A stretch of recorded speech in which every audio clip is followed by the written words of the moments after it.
Sambung pelajaran fizik KSSM tingkatan 5, bab yang terakhir, bab 7, fizik kuantum. Topik yang ketiga dan terakhir iaitu tentang teori fotoelektrik Einstein.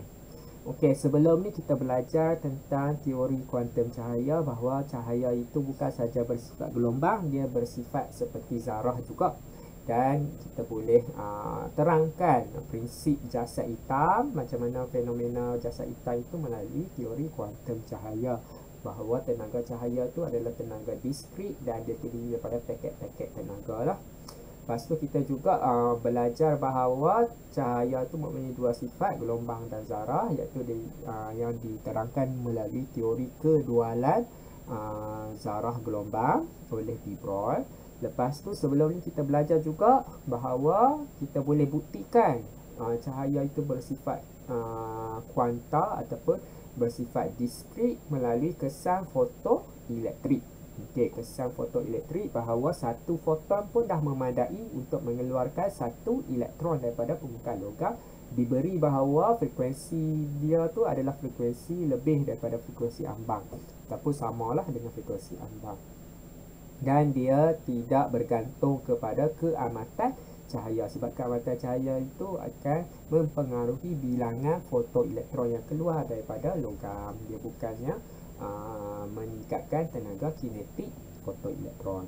Okey, untuk subtopik ini kita tengok fotoelektrik itu, kesan fotoelektrik itu daripada sudut pandangan Einstein. Okey, daripada sudut pandangan Einstein yang menyebabkan dia memenangi hadiah Nobel lah, Nobel Prize. So, daripada sebelum ni kita belajar bahawa ni cahaya, foton lah, foton, tenaga foton adalah E sama dengan HF. H tu pemalar, Planck. F tu adalah frekuensi, dia bergantung kepada frekuensi lah, tenaga bergantung kepada frekuensi, bukan keamatan. Kalau bergantung kepada keamatan tu adalah teori klasik. So, untuk teori fotoelektrik Einstein ni, dia fikir macam ni lah. Berlaku pemindahan tenaga daripada foton ke elektron, tenaga kinetik elektron kan. So, nak berlaku pemindahan tenaga itu, so kita katakan tenaga foton sama dengan dia terbahagi kepada dua kerja kat sini. Okey, satu untuk diperlukan untuk membebaskan fotoelektron, untuk memutuskan ikatan elektron dengan proton tu daripada logam kan. Tenaga minimum lah yang diperlukan untuk memutuskan. So ni kita panggil frekuensi ambang tu lah. Dan satu lagi tenaga daripada foton yang sama digunakan untuk tenaga kinetik fotoelektron itu. So formula dia, tenaga foton E sama dengan W tambah K maksimum. W ni kerja lah, kerja untuk membebaskan fotoelektron satu, untuk menggerakkan fotoelektron satu. Okey, lepas tu E adalah HF, tadi kita dah terangkan. Untuk cahaya, tenaga dikira sebagai H darab frekuensi, sama dengan W tambah 1/2 MV kuasa 2. Okey, itu adalah tenaga kinetik elektron.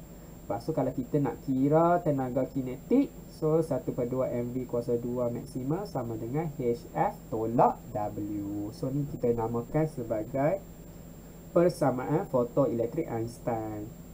Untuk kesan fotoelektrik adalah selaras dengan prinsip keabadian tenaga. So kita tak violate lah, kita tak melanggar peraturan keabadian tenaga, masih lagi diterima walaupun kita cakap dekat sini teori kuantum, walaupun masih lagi dalam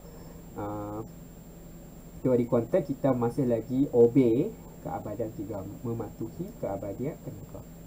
Okey, pada frekuensi ambang F0, fotoelektron dikeluarkan tanpa memiliki sebarang tenaga kinetik. So fotoelektron terkeluar saja, dia tak bergerak pun. So yang tu pada frekuensi ambang lah. Sebab tu saya kata kalau nak bagi elektron tu keluar, seelok-eloknya lebih daripada frekuensi ambang. Jangan bagi sama lah, tapi sama pun dah keluar, semua dia tak bergerak. So tenaga kinetik kita time tu kosong, maka kosong sama dengan HF0 tolak W. Maka W tu sebenarnya kita boleh kira sebagai HF0. Tu formula untuk W. Sebelum ni W tu tak ada formula, kita just assume dia ada tenaga minimum. Yang ni baru teori lah kan. Einstein fikir dia mesti ada tenaga minimum, lepas tu baru ada tenaga kinetik. Tetapi sebenarnya tenaga minimum tu kita boleh kira adalah kalau kita buat pada frekuensi ambang, memang tepat pada frekuensi ambang, maka tenaga kinetik kita tu sepatutnya kosong. Oleh itu, kalau kita gantikan persamaan tadi tu, untuk W dia akan jadi 1/2 MV kuasa 2 sama dengan HF tolak HF not. H dengan H sama nilai sebab dia pemalar, kita boleh buat keluarkan. So, kita tinggal H dalam kurungan F tolak F not. So, ini adalah persamaan fotoelektrik Einstein yang lebih lengkap. So, kita kat sini kita kena bagi definisi lah. W tu apa sebenarnya? W tu adalah fungsi kerja, work function. So, dia adalah tenaga minimum yang diperlukan untuk fotoelektron terlepas dari permukaan logam. Okay, so frekuensi tertentu tu adalah frekuensi ambang. Tadi kita tahbun sebelum kita dah bagi definisi, kita boleh tulis semula. Frekuensi ambang ialah frekuensi minimum foton cahaya yang menghasilkan kesan fotoelektrik. So, dua-dua ni berkait rapat lah sebab fungsi kerja bergantung kepada frekuensi ambang. So, kita boleh grafkan kat sini tenaga kinetik maksimum melawan frekuensi. So, sebelum frekuensi ambang memang elektron tak keluar pun, maka tak ada lah tenaga kinetik kan. Lepas tu bila berlaku sahaja pada frekuensi ambang, elektron telah pun longgar kan, dah keluar, cuma dia tak bergerak. Tapi bila kita tingkatkan frekuensi, barulah dia ada tenaga kinetik, barulah dia ada pergerakan. So, semakin tinggi frekuensi, semakin tinggi juga tenaga kinetik. Okay. Dan kalau kita compare frekuensi ambang jenis-jenis logam, maka frekuensi ambang tu berbeza lah. Dia berbeza mengikut jenis logam yang berbeza. Ada yang kena guna frekuensi lebih tinggi, ada yang kena guna frekuensi lebih rendah.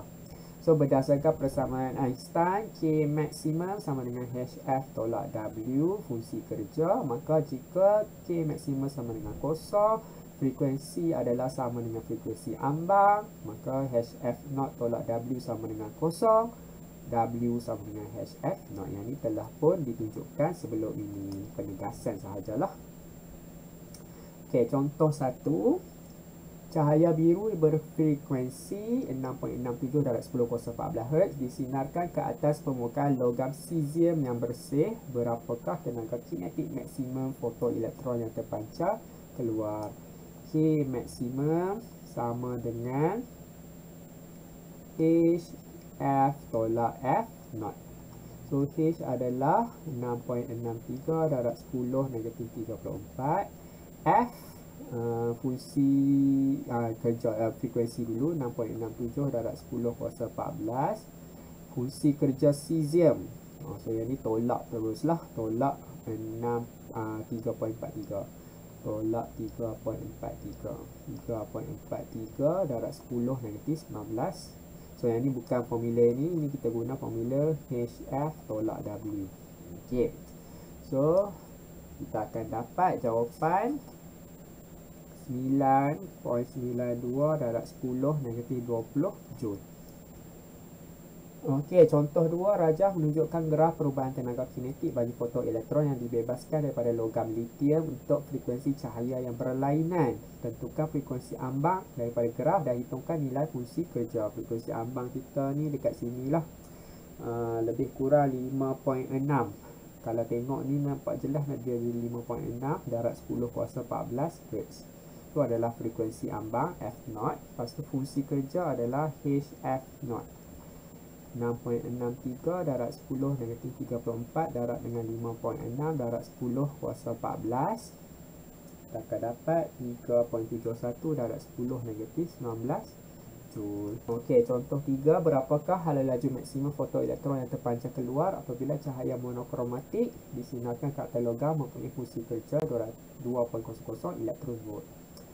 Okey, diberi Hc 1.243 darab 10 elektron volt nanometer, 1 elektron volt 1.60 darab 10 negatif 19 joule, jisim elektron 9.11 darab 10 negatif 31 kilogram. So dekat sini pelbagai unit yang membolehkan kita pening kepala. Okey, so kita akan nak tulis dululah formula-formula yang terlibat. Okey, Kmax sama dengan C bahagi lambda tolak W. So saya tak guna HF, saya guna HC over lambda sebab dia diberi lambda lah dekat sini. Okey, so semua ni kita boleh kira, maka kita boleh kira Kmax. So Kmax adalah 1/2 mV max kuasa 2 sama dengan HC over lambda tolak W. Okey, kita ada jisim elektron, maka kita bolehlah kira Vmax. Okey, so HC ni pun dah diberi dah kat sini nilainya, cuma kita darabkan dengan 1.6 sahajalah. So kita boleh kira Vmax, V kuasa 2 max sama dengan 2 darab dengan HC over lambda bahagi W, lepas tu bahagi dengan M. Lepas tu Vmax sahaja adalah punca kuasa 2 HC bahagi lambda tolak W bahagi M. So masukkan semua nilai-nilai ni. So masukkan HC kita ni, kita buat kurungan besar sikit. HC kita tadi adalah 1.243 darab 10 kuasa 3. So ya, 1.243 darab 10 kuasa 3 elektron volt nanometer. So yang lambda bawah ni kita tak perlulah tukar kepada meter, kita ambil saja nanometer sebulat-bulat tu lah, 550. Lepas tu kita tolak dengan fungsi kerja. Fungsi kerja kita 2 elektron volt. So 2.00. Okey, yang ni belum jawapan yang betul sebab kita dalam elektron volt, kita kena darab dengan 1.60 darab 10 kuasa negatif 9 untuk dapatkan dalam joule. Lepas tu bahagi dengan jisim 9.11 darab 10 negatif 31. Nampak complicated, tapi sebenarnya kita boleh buat kalau kita ikut turutan yang betul lah dalam kalkulator tu. So kita buat dulu yang pecahan ni. Yang pecahan ni kita masukkan dalam kalkulator, 1.243 kuasa 3 bahagi 550. Lepas tu kita tolak dengan 2. Lepas tu kita darab dengan 2. Lepas tu kita darab dengan 1.6 negatif 19. Lepas tu barulah kita bagi dengan 9.11 negatif 31. Lepas tu jangan lupa punca kuasa yang terakhir. Kita akan dapat 302. Lepas tu 205.577. So kalau kita tukar kepada bentuk piawai, 1, 2, 3, 4, 5, 3.02 darab 10 kuasa 5 meter per saat. Okey, contoh 4, sebuah sel foto disinari dengan cahaya merah dan kemudian disinari dengan cahaya biru. Didapati tenaga kinetik maksimum fotoelektron yang terpancar oleh cahaya biru ialah 2 kali ganda daripada cahaya merah. Berapakah fungsi kerja bahan fotoelektrik dalam sel tersebut? So, kita guna formula dia ialah Kmax sama dengan HC over lambda tolak W. Kita guna yang bentuk HC over lambda lah sebab dia bagi dalam bentuk lambda. Okey, lepas tu W sama dengan HC over lambda tolak K max. Okey, sebab dia suruh kira fungsi kerja. Lepas tu kita boleh samakan fungsi kerja cahaya merah dengan cahaya biru ni sebab logam yang sama, fungsi kerja dia mesti sama. So kita buat HC lambda 1 tolak K max sama dengan HC lambda 2 tolak K max. Okey, K max yang dia beri clue dekat sini, cahaya biru tu 2 kali ganda. Cahaya biru adalah lambda 2 kan. So kat sini kita buat tolak 2 lah. Sebab dia 2 kali ganda daripada K max yang cahaya merah. Okey, lepas So kita pindahkan negatif 2K max dekat sebelah sini. Yang ni kita pindahkan sebelah sini. So kita akan dapat 2K max. Boleh 2K cukup lah kot. 2K tolak K sama dengan HC lambda 2 tolak HC lambda 1. So kita akan dapat K. Sebab 2K tolak K adalah K. K sama dengan HC kita boleh buat keluar. HC kita boleh keluar 1 over lambda 2 bahagi 1 over lambda 1. Okay. So dekat sini kita boleh kira lah nilai K tu berapa. Okay. So masukkan nilai H 6.63 darab 10 negatif 34. 3.0 darab 10 kuasa 8. 1 per 0 darab 10 negatif 9 sebab lambda 2. Yang sebelah sini adalah 750 lambda 1.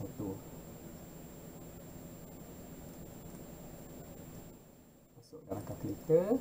4 tenaga kinetik maksimum 1.672 darab 10 negatif 19 joule.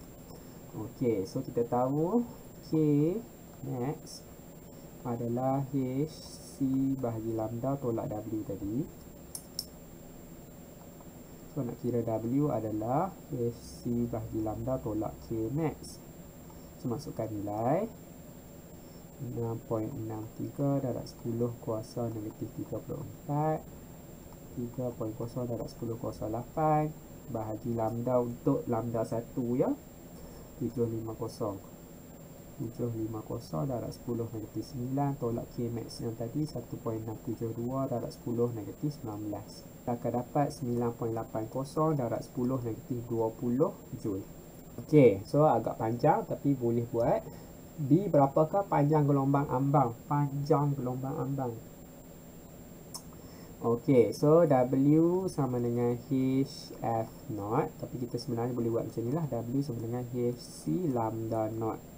So, lambda 0 sama dengan HC bahagi W. 6.63 darab 10 negatif 34.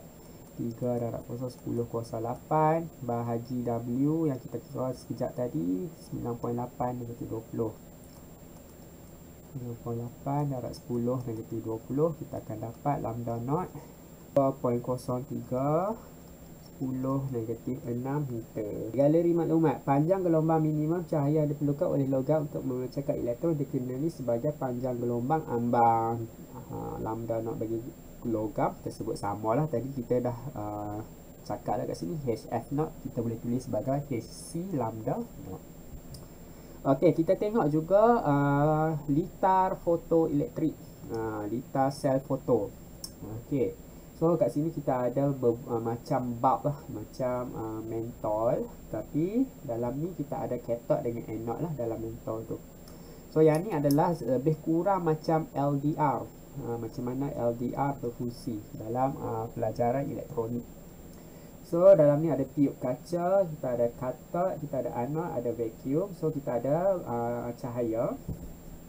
So cahaya ini akan foton lah kan. Foton ini akan kena pada cathode pada frekuensi yang lebih daripada frekuensi ambang. Lepas tu akan terkeluarnya fotoelektron masuk ke anode dan terhasilnya arus lah. Terhasilnya arus fotoelektrik. Okey, so dekat sini dia tulis yang bahawa sel foto tu boleh diselaputi dengan bahan cesium dan lithium, di mana dua-dua fungsi kerja yang berbeza lah. So fungsi kerja cesium 2.14 elektron volt, fungsi kerja lithium 2.5. Maksudnya lithium tu lebih besar lah frekuensi yang diperlukan. So frekuensi ambang 5.16 10 kuasa 14, yang ni 6.03 10 kuasa 14, lebih banyak. So panjang gelombang 579 nanometer, yang sebelah sana 496 nanometer. So dia bergantung kepada jenis logam pada kathod itulah. So kita tengok aplikasi kesan fotoelektrik. So kalau nak mudahnya, benda ni sebenarnya adalah sel solar. So sebelum kita belajar tenaga nuklear kan, macam mana kita nak menghasilkan tenaga elektrik daripada tenaga nuklear. So ia tidak menjadi misteri lagi bagi kita. Sekarang ni kita nak tengok kepada sel solar, sebab dia tak guna penjana arus ulang alik ke apa tu. sebab dia tak guna konsep putaran. Sebelum ni kita belajar tenaga nuklear tu just a medium to release heat. Dia akan membebaskan tenaga, memanaskan air menjadi steam. Dia akan putarkan turbin akan memutarkan penjana itulah, maka menghasilkan aruhan elektromagnet kan, arus aruhan. Itu tidak menjadi misteri lagi. Sekarang ni sel solar ni dia tidak memerlukan orang tengah untuk menghasilkan tenaga elektrik, iaitu dia tidak memerlukan aruhan elektromagnet, dia memerlukan kesal fotoelektrik. So sel solar ni ada logam-logam yang tertentu di mana cahaya yang disinari, apabila disinari oleh cahaya, maka logam itu akan mengeluarkan elektron. Elektron itu akan mengalir di dalam wire, maka hasilnya arus fotoelektrik. So dekat sini lampu LED di sepanjang jalan raya beroperasi dengan sel suria. So dekat sini Nor Complex Solar Power Plant dekat Gurun Sahara merupakan sebuah stesen jana kuasa menggunakan susunan sel suria. Sel suria lagi. Pengesan cahaya pada pintu automatik menggunakan alur cahaya inframerah dan sel foto sebagai switch. So infrared scanner lah, menggunakan konsep sel foto juga. So kat sini dia tak guna cahaya tampak lah, dia guna cahaya frekuensi rendah lah kat sini. So dekat sini pula pengesan imej merupakan komponen utama dalam kamera resolusi tinggi. Komponen ini digunakan untuk menukarkan cahaya kepada isyarat elektrik. So yang ni adalah kamera smartphone kita lah. Dia tukarkan tenaga cahaya kepada tenaga elektrik supaya boleh diproses menggunakan smartphone. So hampir semua aktiviti dalam stesen ISS menggunakan sel suria, panel suria. So benda yang sama lah, sel suria, sensor, lepas tu kamera lah, tukar cahaya kepada elektrik. So itu adalah semua kesan fotoelektrik aplikasinya. Okay, praktis formatif. A. Tuliskan persiapan fotoelektrik Einstein. Kita tulis yang paling lengkap sekali. 1/2 MV max kuasa 2 sama dengan H F tolak F not. Ini paling lengkap lah. B. Nyatakan maksud fungsi kerja. Fungsi kerja ialah kerja minimum yang diperlukan untuk membebaskan elektron daripada membebaskan fotoelektron daripada permukaan logam. Okey, frekuensi ambang ialah frekuensi minimum foton cahaya yang menghasilkan kesan fotoelektrik. Hubungan antara fungsi kerja dengan frekuensi ambang, tinggi fungsi kerja semakin tinggi frekuensi ambang. Kali ini lah dia adalah berkadar terus. Okey, 2A, lakarkan satu graf untuk menunjukkan hubungan antara tenaga kinetik maksimum fotoelektron dengan frekuensi cahaya bagi suatu logam. So graf dia adalah graf linear. So dia bukan graf berkadar terus.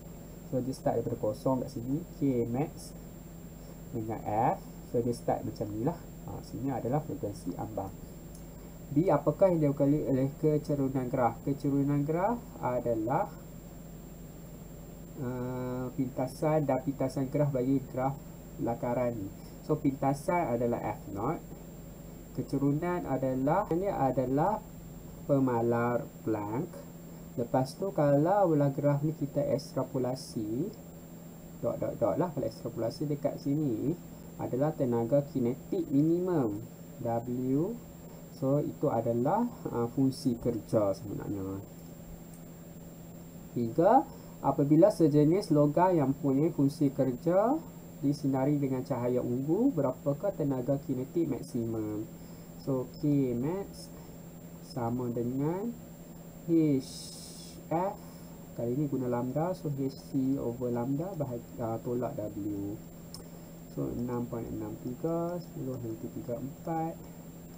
3.00 darab 10 kuasa 8 lambda 4 darab 10 × 7 tolak 4.32 darab 10 kuasa negatif 19 46.525 darab 10 × 20 Joule. Berapakah tenaga kinetik maksimum fotoelektron yang terpancar keluar apabila cahaya berfrekuensi yang mempunyai fungsi kerja? So K max sama dengan HF tolak W.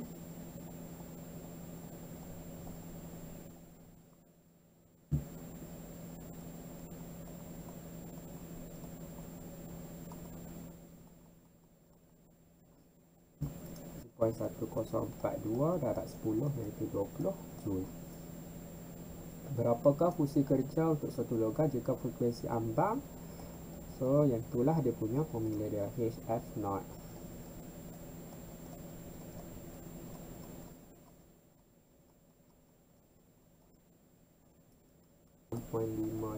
darab 10 iaitu 19 Joule. 3. Berapakah tenaga kinetik maksimum fotoelektron yang terpancar keluar apabila cahaya monokromatik pandang gelombang? Fungsi kerja 1 elektron volt. Okey, ini diguna elektron volt balik. So, tenaga kinetik maksimum Hc lambda tolak W. Okey, so Hc lambda adalah 1.243 10 kuasa 3. Lambda kita ambil 600 terus sebab unit atas tu dah ada nanometer. Tolak dengan 1.00/072 elektron volt. Okey, B. Berapakah beza keupayaan yang diperlukan untuk menahan penghasilan arus elektrik, arus fotoelektrik? So dia mesti, dia punya EV mesti sama dengan 1.072 ni lah elektron volt. So volt adalah 1.072 elektron volt bahagi dengan elektron, cas elektron tu lah, dengan satu cas elektron perlukan 1.072 volt lah kan, 1.072 volt, 1.072 volt.